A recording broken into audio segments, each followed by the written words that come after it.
Skin কেয়ারের জন্য budget friendly আমি কি প্রোডাক্ট কিনেছি আর সকালের এই অল্প সময়টা আমি কিভাবে সবকিছু ম্যানেজ করে আরশিলকে স্কুলে দিয়ে আসি, মোটামুটি দুপুর অবধি আমার কি রকম ব্যস্ততা যায় সেটা নিয়ে আজকের একটা ডেইলি ব্লগ আমি আপনাদের সাথে শেয়ার করব। শুরু করছি একদম সকাল থেকে। সবাইকে আসসালামু আলাইকুম।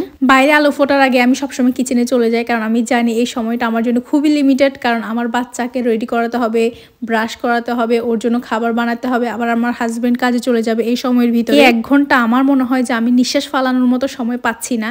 যেদিন আমি নাস্তা বানাই বা আমি কিচেনে থাকি, আমার হাজব্যান্ড আরশিলকে রেডি করিয়ে দেয়, আর যেদিন আমার হাজব্যান্ড কিচেনে থাকে আমি আরশিলকে রেডি করাই। এই টাইপের একটু শক্ত শক্ত রুটিগুলো আমার হাজব্যান্ড দুধ চা দিয়ে অনেক পছন্দ করে, তো তার জন্য দুধ চা বসিয়েছি। আর হচ্ছে ডিমটা আমাদের প্রতিদিন সকালের নাস্তায় থাকেই মাস্ট। যদিও আরশিল সিদ্ধ ডিমটা পুরোপুরি খেতে পারে না, ও অমলেটটা পছন্দ করে, কিন্তু আমি সব সময় তেল দিয়ে ভেজে অমলেটটা দিই না। কিন্তু ও রুটি দিয়ে ভাজিটা অনেক পছন্দ করে। আমি ওকে একটু খাওয়ানোর জন্য ট্রাই করতেছিলাম, যেহেতু রুটিটা একটু শক্ত ছিল, তার খেতে কষ্ট হচ্ছিল। যা খেয়েছে সেটা আমার জন্য অনেকটাই যথেষ্ট, কারণ এখানকার বাচ্চাদেরকে স্কুলে সকালের নাস্তা যেটা সেটা দেওয়া হয়। বাসা থেকে হালকা পাতলা যা খায় কোনো প্যারা নাই, কিন্তু পানিটা মাস্ট খাওয়ানোর ট্রাই করি। ওর বাবা ওকে 80%-এর মতো রেডি করিয়ে দিয়েছে, জাস্ট জুতা পরবে আর জ্যাকেট পরবে, দেন আমরা বের হয়ে যাব। ওর বাবা অলরেডি আমাদের 10 মিনিট আগে বের হয়ে যায়। আমি আজকে ওকে বের করার সময় ভাবতেছিলাম যে আজকে আমাকে কি কি কাজ করতে হবে, কারণ আমার বাসায় অনেক কিছুই শেষ, আমার স্কিন কেয়ারের প্রোডাক্ট। এই তো যাবো কিনবো করে কেনা হচ্ছিল না, তো ফাইনালি আজকে ভাবলাম ওকে স্কুলে দিয়ে দেন আমি আমার যা লাগে সুপার শপে যাব, সবকিছু কিনে নিয়ে আসবো। কিন্তু ভাই ওকে এই অল্প একটু জায়গা হাঁটিয়ে নিতে আমার অনেক কষ্ট হয়। 100 বার থামে, গাড়ি দেয়, একবার এটা জিজ্ঞেস করে, একবার ওইটা জিজ্ঞেস করে। এই অল্প একটু পথ আমাকে কম না হলেও 1000টা প্রশ্ন করে, আর আমি শুধু তো দিয়ে যেতে থাকি। কিন্তু কিছু করার নাই, ও যাই বলে তাই আমি ইয়েস করতে থাকি, কারণ আমি জানি এই সময়টা ওর মেজাজ খারাপ করা একদমই যাবে না। তারপর আমি সুপার শপে গিয়েছি, আর কি ডিসকাউন্ট দিয়েছে সেটাও চেক করব, আর আমার প্রয়োজনীয় জিনিসগুলোও দেখব। এখানে আমার ফর্নোর জন্য একটা পেপার লাগতো, সেটা নিয়ে নিয়েছি। তারপর ভাবলাম আমার এই প্যাকেটগুলো দরকার, কিন্তু প্রাইসটা অনেক বেশি ছিল।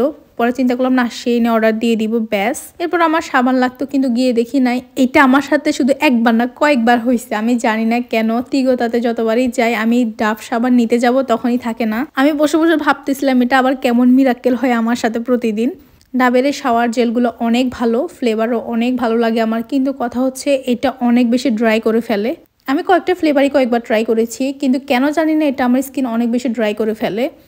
তো অনেকে ইউজ করেছে, তারা খুবই গুড রিভিউ দিয়েছে, আপনারা ট্রাই করে দেখতে পারেন। এরপর আমি আমার হেয়ার কেয়ারের জন্য যে প্রোডাক্টগুলো নিব, আপনারা অনেকেই জানেন যে আমি এই শ্যাম্পু ছাড়া কোনো শ্যাম্পু ইউজ করি না। কিন্তু আফসোসের বিষয় হচ্ছে আমি যে হেয়ার মাস্ক বা কন্ডিশনারটা ইউজ করি সেটা স্টোরে ছিল না। আমি অনেক খুঁজেছি বাট পাইনি। এখন আমি বসে ভাবতেছিলাম যে একটা কি নিয়ে নিব নাকি আসার জন্য ওয়েট করব।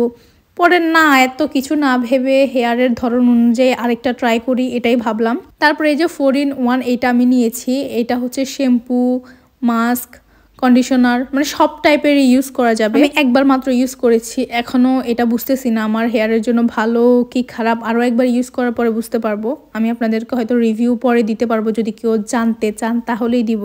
কিছু বডি ক্রিম বা লোশনের দরকার ছিল, আমি খুবই ভালো মানের চাচ্ছিলাম, কারণ রিসেন্টলি আমার স্কিন এত ড্রাই হয়ে যাচ্ছে, যাই দিচ্ছি কোনো কাজে আসতেছে না। এই ডাব বডি ক্রিমটা আমার ট্রাই করার ইচ্ছা আছে, আমি কখনো ট্রাই করি না, এটা কেমন বলতে পারতেছি না। কিন্তু এই নিভিয়া সফটটা আমার ফেসের জন্য খুব একটা স্যুট না করলে আমার বডিতে খুবই ভালো লাগে, বডি অনেক বেশি সফট করে ফেলে।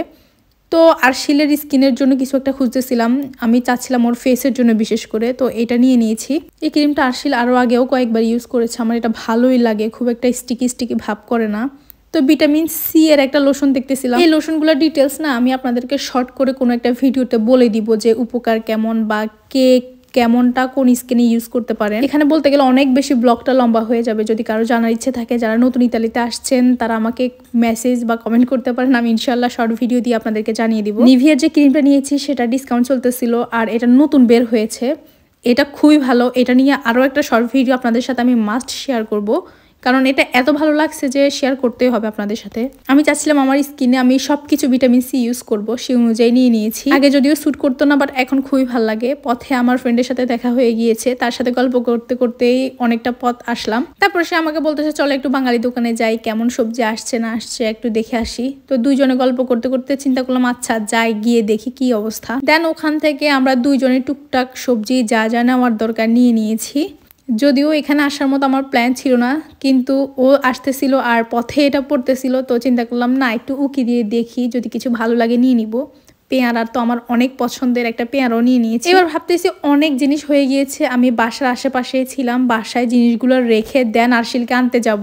মানে চিন্তা করুন, আমি সেই সকাল 8টায় বের হয়েছি, আমি এখনো হাঁটার উপরে আছি, সবকিছু নিয়ে বাসায় আসলাম। এটা মোটামুটি আমার রোজকার রুটিন থাকে, যদিও আজকে শপিং করেছি, কিন্তু আমার এত কাজ থাকে যে আরশিলকে স্কুলে দিয়ে সবকিছু সারতে হয় আর আমাকে দৌড়ের উপরেই থাকতে হয়। তো বাসায় সবকিছু রেখে আমি আরশিলকে আনতে যাচ্ছিলাম। আরশিলকে আনতে আর নিতে আমার প্রায় 40 থেকে 45 মিনিটের মতো সময় লাগে। কিছুদিন পরে এই ফুলগুলো ফুটে সারা ইতালি শহর একদম হলুদ হয়ে যাবে, আপনাদের সাথে আমি ভিডিও শেয়ার করব। তারপর বাসা আসার পরে দুইজনে খেলাম, একটু রেস্ট নিলাম। এখন কিন্তু অলরেডি জোহরের ওয়াক্ত হয়ে গিয়েছে। এরপর আমি চিন্তা করি যে রাতে যে খাবার খাবো সেটা একটু রেডি করতেই হবে মাস্ট। তারপর আমি বেশিক্ষণ রেস্ট না নিয়ে একদম রান্না বান্না সেরে শেষ করে তারপরে গিয়ে একটু বসে রেস্ট নিই। তাও রেস্ট বলতে কি, এই সময়টা আরশিল আমার মাথা খেয়ে ফেলে, তার স্কুলে কি হয়েছে না হয়েছে এত কথা বলে, এত প্রশ্ন করে, আর আমিও তার পাশে বসে থাকি। এই ছিল আজকের ব্লগ, জানি না কেমন লেগেছে, ভালো থাকবেন।